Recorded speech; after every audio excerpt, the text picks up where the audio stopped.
Hey guys, welcome back to my blog. So ये blog last photos था मेरे घर का। मैं घर से निकल रही थी तब मैंने ये थोड़ा सा वीडियो लिया था सबके साथ शेयर करने के लिए। ये लास्ट मेरा वीडियो था मेरे रूम का जो मैं मैहर पे ले रही थी। और ये फ़ोटोज़ मतलब ये वीडियो यहाँ पे मैंने लिया था। यहाँ से मैहर वाली माता दिख रही थी, पहाड़ दिख रहा था, तो मैं थोड़ा सा कैप्चर करने की कोशिश की कि मैं आप सबको दिखा दूँ। फिर हम ट्रेन पर आ चुके थे, बैठे थे। ये ब्लॉग मैं सिर्फ आपके साथ इसलिए शेयर कर रही हूँ कि आज मुझे थोड़ा बहुत कुछ मेरे मन में ऐसे फीलिंग्स चल रही थी, तो मुझे लगा थोड़ा बहुत कुछ शेयर कर देती हूँ आपसे। घर से इतना अच्छा फंक्शन 15 डेज़ रुकने के बाद जब मैं आज यहाँ से जा रही थी ना, तो मेरे मन में इतनी सारी चीज़ें चल रही थी। शायद 5 सालों में शायद ये पहली बार ऐसा था कि मैं बहुत ज़्यादा मतलब कहते हैं ना अंदर से बहुत ज़्यादा दुखी थी। पता नहीं क्यों, बस घर जाने का मन नहीं कर रहा था, क्योंकि जो मैंने यहाँ पे इन्जॉय किया, जो बहुत सारी चीज़ें थी, हम सब ने जितनी मस्ती की, जो हम लोग ने फैमिली टाइम इन्जॉय किया ना, वो शायद मतलब मेरे लिए बहुत ज़्यादा कीमती था। मैंने इन सब चीज़ों के लिए ना बहुत वेट किया। 5 साल मेरे घर में भी कोई फंक्शन नहीं था, ये पहला फंक्शन था मेरी शादी के बाद, तो ये मेरे लिए बहुत स्पेशल था। यहाँ पे हम हमें मस्ती कर रहे थे, थोड़ा सा मेरा मूड ज़्यादा ठीक नहीं था। यहाँ पे हम लोग ट्रेन पे फिर उसका सो गए थे। उसके बाद हम मॉर्निंग पे सुबह भोपाल पहुँच चुके थे। भोपाल पहुंचने के बाद ना, भोपाल से हमारी जो कार थी, भोपाल से हमें इंदौर आना था, तो हमारे यहाँ पे भोपाल से कार थी। मैं बस में बिल्कुल भी ट्रैवल नहीं कर सकती, और बस इतना लगेज था ना हमारे पास कि हमें लगेज का अलग से चार्ज देना पड़ा कार में। वैसे भी बस पे इतना लगेज लेके हम ट्रैवल कर ही नहीं पाते, तो हम हमेशा कार पे ही आते हैं रिटर्न जब भी आते हैं हम भोपाल से। सो ये मैं आपको रियली बताऊँ, मेरे लिए इस बार थोड़ा सा मतलब टफ़ था आना। मतलब घर यहाँ पे मुझे जब रहना पड़ता है ना अकेले, मतलब हम 3 लोग जब रहते हैं ना, तब समझ में आता है कि कितना कैसा फ़ील होता है। तो इस बार हम लोगों के लिए, तीनों के लिए, मेरे लिए, इनके लिए और मिशी के लिए, तीनों के लिए इस बार बहुत टफ़ था। हम लोग ने बहुत प्रिकॉशियस टाइम एंजॉय किया। एक लास्ट ब्लॉग डालना था, मैंने आप सबसे बताया था, बट फिर मैंने उसको स्किप कर दिया। इस ब्लॉग डालने के बाद अब मैं ये पूरा भागवत वाला सीरीज़ एंड कर रही हूँ। और आप सबने मुझे बहुत प्यार दिया, बहुत प्यार दिया, इतना प्यार दिया है ना इस सारी सीरीज़ में। भागवत वाले ने सबने बहुत अच्छे अच्छे कमेंट किए हैं। बहुत मतलब लोगों की इतनी ज़्यादा एक्साइटमेंट थी ना कि मतलब मुझे सच में ऐसा बिलीव ही नहीं हो रहा था। तो यहाँ पर मैंने लगाया था स्नैप में, जन्मभूमि से कर्मभूमि की तरफ। तो सच में मैं बहुत बहुत अलग सी फीलिंग थी उस समय, जिस समय मैं जा रही थी। हम लोग सिर्फ यही बात कर रहे थे कि यार कैसे मैनेज होगा। मुझे ना आज सच बताऊँ तो आज 1 महीने होने वाले हैं पूरे पूरे भागवत को ख़त्म हुए, मतलब भागवत समाप्त हुए। बट आज भी ऐसा लग रहा है कि मतलब अभी ही तो हुआ था सब कुछ, अभी ही तो हम लोग ने इन्जॉय किया था सब कुछ, एकदम रिसेंट पे। अभी मैं उस सब चीज़ों से उभरी नहीं हूँ। फिर उसके बाद ना यहाँ पे हम लोग थोड़ा सा रुके हुए थे चाय पीने के लिए, क्योंकि मैं नाइट में भी मैंने कुछ ज़्यादा खाया नहीं था, और मॉर्निंग में भी मैंने कुछ भी नहीं खाया था। हमारी गाड़ी 4:30 बजे समथिंग या 5 बजे समथिंग पहुँच गई थी। उसके बाद हम लोग कुछ खाया नहीं था। वहाँ पे हम चाय पीने के लिए रुके थे, और मिशी को देखो, मिशी सो रही थी पांडे जी के। ना पांडे जी मुझसे ज़्यादा कुछ बोल रहे थे, ना मैं पांडे जी से। बस हम लोग थोड़ा सा बस परेशान थे। और पीछे आप हमारा लगेज देख सकते हो, सिर्फ ऊपर सिर्फ हमारा लगेज रखा है, और पीछे भी सिर्फ हमारा लगेज रखा था। इसीलिए हमने एक्स्ट्रा पैसे पे किए थे इसके, क्योंकि बहुत एक्स्ट्रा लगेज था। फंक्शन था, फंक्शन में आपने हमको देखा कि हम लोग ने कितना इन्जॉय किया, कितने अलग अलग ड्रेसेस पहने। फिर मूंग डाल लिया, जो कि खाया नहीं, बस लेके रखा था हमने कि अगर रास्ते पे कभी लगेगा तो हम खाएंगे। फिर हम लोग ने यहाँ पे चाय पी। चाय बहुत अच्छी थी, पता नहीं कहाँ पे ड्राइवर भैया ने रोकी थी, वो मुझे एरिया नहीं पता, पर बहुत अच्छी थी, बीच में कहीं पे रोकी थी। बहुत अच्छी चाय थी। उसके बाद अब हम इंदौर पहुँच चुके थे फाइनली। ये वाव होटल के पास का सीन था, थोड़ा सा मैंने लिया था, ज़्यादा मन तो नहीं कर रहा था, बट ये थोड़ा बहुत शॉर्ट जो भी मैंने स्नैप में लिया था वो सब भी मैं डाल के आपके साथ ये ब्लॉग में आपके साथ शेयर कर रही हूँ अपनी फीलिंग्स के साथ, कि घर से जो दूर रहते हैं ना उनके लिए इतना भी ईजी नहीं होता है घर से दूर रहना। बहुत सारी चीज़ें हम घर वालों से छुपाते हैं कि हमारे साथ कितनी प्रॉब्लम्स होती हैं कि हमारे घर वालों को तकलीफ ना हो, सिर्फ ये सोच के कि हमारे घर वाले परेशान हो जाएंगे, चाहे हमारी तबीयत ख़राब हो जाए, कुछ भी चीज़ें। तो इतना ईजी नहीं होता, बहुत टफ होता है घर से बाहर रहना। फिर हम लोग यहाँ पे आ चुके थे। मिशी को आप देख सकते हो, मिशी अपने प्रॉपर रूटीन पे।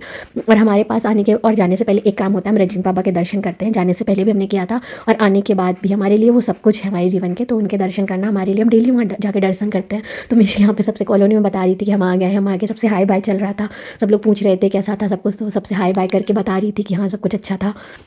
सबसे भी उसका इंट्रो चल रहा है, आप सब देख रहे हो ना कितना उसका सबसे इंट्रो चल रहा है, तो उसकी ऐसे मस्तियाँ चलती रहती हैं। और इंदौर में ये नवंबर का सीन है, तो इंदौर में थोड़ी ठंड आ चुकी थी नवंबर पे। ज़्यादा तो ठंड नहीं थी, पर थोड़ी बहुत ठंड आ चुकी थी। और इस बार थोड़ा इंदौर में ज़्यादा ठंड पड़ रही है। और ये ब्लॉग पोस्ट करते करते मुझे ना पूरा 1 महीना हो गया, और हम फाइनली रंजीत बाबा के दर्शन के लिए जा रहे थे। थोड़ा सा अब रूटीन में आने में बहुत टाइम लग गया, मुझे तो काफ़ी ज़्यादा टाइम लग गया, मुझे पूरे 1-2 हफ्ते लग गए पूरे रूटीन में आने में वहाँ से। तो मेरे लिए तो थोड़ा टफ इसलिए हो गया था, क्योंकि मैं एकदम पूरा वहाँ में पूरा ना एकदम रम जाना जिसको बोलते हैं ना, मैं एकदम पूरा रम गई थी। मुझे बिल्कुल अच्छा नहीं लगा था यहाँ से। मुझे ऐसा लगता था ना मुझसे कोई बात करे, ना मुझसे कोई कुछ करे, बस मुझे ना बस वहीं की फ़ोटोज़ वीडियोज़ सारे मैं अपनी देखती रहती थी, और सब फील करती रहती थी कि यार हम लोग ने कितना अच्छा टाइम इन्जॉय किया है। तो ये सब बहुत सारी चीज़ें मेरे मन में चल रही थी। और फाइनली अब हम आ गए थे रंजीत बाबा के दर्शन करने के लिए, तो क्योंकि यही हमारे सब कुछ है। और मिशी का मुंडन हो चुका है, तो मिशी अब अंदर जाएगी दर्शन करने के लिए। आप यहाँ पे देख सकते हो 23 दिसंबर को, मैं आपको ये दिखाना चाहती हूँ, 23 दिसंबर को यहाँ पे प्रभात फेरी होने वाली है, जिसकी हर चीज़ें मैं आपके साथ शेयर करूँगी। लास्ट ईयर हुआ था 5 तारीख को, बट इस बार हो रहा है दिसंबर को, तो मैं आपके साथ ये सारी चीज़ें शेयर करूँगी। और ये बहुत अच्छा लग रहा था, हमें बहुत अच्छे अच्छे पोस्टर लग गए हैं, बहुत सारी तैयारियाँ हो रही हैं, और ये 1 महीने पहले का ब्लॉग है, और एकदम अब तो 23 दिसंबर बहुत पास में आने वाला है। और मिशी का मुंडन हो गया है, तो मिशी इसलिए जा रही है दर्शन करने। फर्स्ट दर्शन उसका अंदर से, डेली आके बाहर से दर्शन करती थी वो, और आप देख सकते हो रंजीत बाबा ने उसको कितने अच्छे दर्शन दिए। एकदम गर्भगृह में जाके उसने रोज़ चढ़ाया और भोग लगाया, और एकदम माथा टेक के टीका लगा के उसने दर्शन किया। मतलब किसी को नहीं मिलता, कहते हैं ना जो पैसे दे के नहीं मिलता वो आपके इन सब चीज़ों से मिलता है। तुरंत जैसे हम लोग गए ना, पंडित जी ने खुद बोला कि आप आज हम दर्शन करा देते अंदर से। शायद वो बहुत अलग फीलिंग थी। पंडित जी यहाँ पे बता रहे थे, पांडे जी बता रहे थे पंडित जी से कि डेली दर्शन करने आती थी, बट अंदर मतलब नहीं आती थी, सिर्फ बाहर तक दर्शन करके चली जाती थी। फिर यहाँ पे मैं और पंडित जी अपना थोड़ा सा मी टाइम कर रहे थे, क्योंकि हम लोग को बिल्कुल टाइम नहीं मिल पाता था वहाँ पे ज़्यादा बैठ के बात करने का। हम लोग यहाँ पे चाय पी के ना अपने घर की ही बात कर रहे थे कि हम लोग ने घर में ये किया वो किया, आप सारी चीज़ें एंजॉय कर रहे थे अपने, मतलब थोड़ा सा अपने से चीज़ें घर में कि कैसा कैसा था, हम लोग ने क्या क्या किया, क्या क्या एंजॉय किया, ये सब बात हम लोग ना, ये सारी बात घर की बात ना अभी तक हम लोग करते कि हम लोग ने कितना एंजॉय किया घर पर, क्योंकि वो मेरे लिए बहुत बहुत स्पेशल मोमेंट था।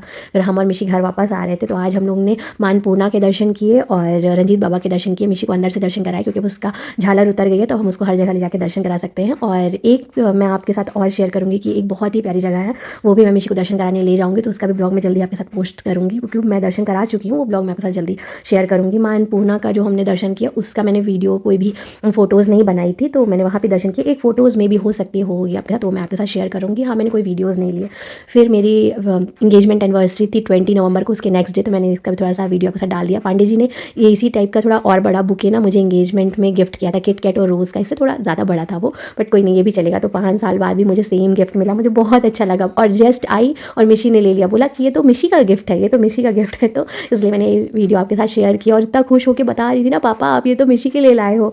तो ये चीज़ ना बहुत अच्छी लग रही है। यही होते हैं बच्चे, और बच्चे होने के बाद ना आपका कोई पर्सनल टाइम या पर्सनल चीज़ कुछ भी नहीं रहती, वो सब कुछ बच्चों की रहती है। और तुरंत खोलने के बाद मिशी खाएगी, मिशी का है सब कुछ, मतलब उसके साथ ऐसा कुछ भी नहीं है कि मम्मा आपका है क्या। शायद हम भी बचपन पे ऐसे ही रहे होंगे अपने पेरेंट्स के बीच में, तो वही हम हमारे बच्चे कर रहे हैं हमारे साथ। तो वो सारी चॉकलेट्स इस बार मिसी ने एंजॉय की, और सारे रोज़ भी मिसी ने एंजॉय किए। तो अब हम लोग को ज़्यादा कुछ ऐसे स्पेशल मोमेंट में ऐसा लगता है कि हम अपनी मिशी के साथ सारे स्पेशल वो मोमेंट एंजॉय करें।